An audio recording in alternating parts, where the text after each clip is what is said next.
নরেন্দ্র মোদী শেখ হাসিনাকে বাঁচাতে মরিয়া, ঠিক তেমনই বাংলাদেশকে বিপদে ফেলতে তার প্রশাসনের চেষ্টার কমতি নেই।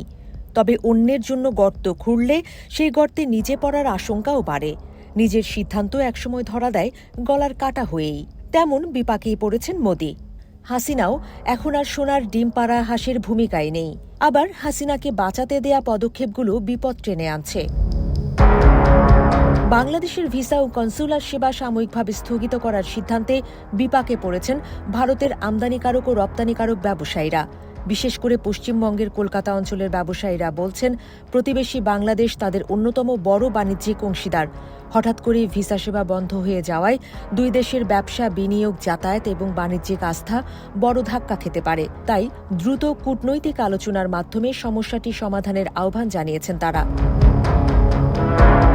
নয়াদিল্লিতে বাংলাদেশ হাইকমিশন এবং আগরতলার সহকারী হাইকমিশনের ভিসা ও কনসুলার কার্যক্রম স্থগিতের ঘোষণার পর থেকেই ভারতীয় ব্যবসায়ীদের মধ্যে উদ্বেগ দেখা দেয়। কলকাতার তৈরি পোশাক খাত, কাঁচামাল আমদানি, কৃষিপণ্য ও প্রক্রিয়াজাত চামড়া ব্যবসার সঙ্গে যুক্ত উদ্যোক্তারা জানান, বছরের এই সময়টা দুই দেশের মধ্যে বাণিজ্যের জন্য অত্যন্ত গুরুত্বপূর্ণ। বিশেষ করে ফেব্রুয়ারি থেকে ঈদ পর্যন্ত সময়কে তারা ব্যবসার পিক সিজন হিসেবে উল্লেখ করেন। তাই এমন সময়ে ভিসা স্থগিত হওয়া তাদের জন্য বড় ধরনের ঝুঁকি তৈরি করেছে। ব্যবসায়ীরা জানান, বাংলাদেশ থেকে প্রতি বছর বিপুল পরিমাণ তৈরি পোশাক, তুলা, সবজি এবং বিভিন্ন কৃষিপণ্য ভারতে আসে। অন্যদিকে ভারত থেকে প্রক্রিয়াজাত চামড়া, খাদ্যপণ্য, পোল্ট্রি ফিড সহ নানা পণ্য রপ্তানি করা হয় বাংলাদেশে। কলকাতার কাউন্সিল অব লেদার এক্সপোর্টের পূর্বাঞ্চলীয় শাখার আঞ্চলিক কমিটি জানিয়েছে, প্রতি বছর কলকাতা লেদার কমপ্লেক্স এবং কসবা ইন্ডাস্ট্রিয়াল এস্টেটের মাধ্যমে প্রায় ১২৫ কোটি টাকার প্রক্রিয়াজাত চামড়া বাংলাদেশ থেকে আমদানি করা হয়। এসব চামড়া মূলত ব্যাগ তৈরির কাজে ব্যবহৃত হয়। মান ভালো এবং তুলনামূলক কম দামের কারণে বাংলাদেশের চামড়ার উপর অনেক শিল্প কারখানা নির্ভরশীল। তারা আরও জানায়, চামড়া একটি প্রাকৃতিক পণ্য হওয়ায় এর মান এক এক লটে এক এক রকম হয়। তাই আমদানির আগে সরাসরি বাংলাদেশে গিয়ে কারখানা ও পণ্যের মান যাচাই করা অত্যন্ত জরুরি। কিন্তু ভিসা না থাকলে সরাসরি পরিদর্শন সম্ভব হবে না। ফলে ব্যবসায় বড় ধরনের ঝুঁকি তৈরি হবে। তার মতে, চীনের ভ্রমণ নিষেধাজ্ঞার সময় যে ধরনের সমস্যা হয়েছিল, এই পরিস্থিতিতে তা আরও বড় আকার তৈরি করতে পারে। তাই দুই দেশের বাণিজ্য সচল রাখতে দ্রুতই ভ্রমণ প্রক্রিয়া সহজ করার প্রয়োজনীয়তার কথা বলেন তারা। এরই মধ্যে রপ্তানি খাতের প্রতিনিধিরাও সতর্ক বার্তা দিয়েছেন।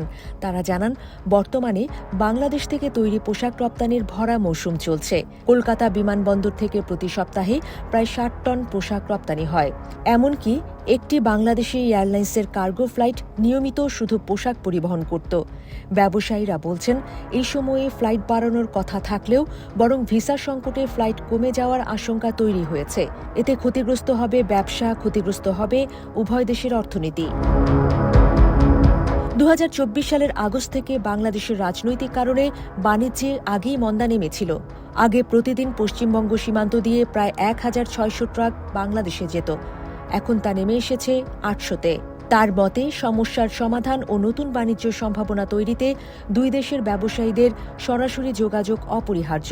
কিন্তু ভিসা স্থগিত থাকলে সেটিই সবচেয়ে বেশি ক্ষতিগ্রস্ত হবে। ভারত বাংলাদেশ বাণিজ্য সম্পর্ক মূলত আস্থা ও পারস্পরিক বোঝাপড়ার উপর দাঁড়িয়ে তৈরি হয়েছে। তাই আলোচনার মাধ্যমে দ্রুতই ভিসা সংকটের সমাধানের আশা করছেন ব্যবসায়ীরা। ব্যবসায়ী, রোগী, শিক্ষার্থী এবং সাধারণ মানুষের যাতায়াত স্বাভাবিক থাকা দুই দেশের অর্থনীতি ও কর্মসংস্থানের জন্য অত্যন্ত গুরুত্বপূর্ণ।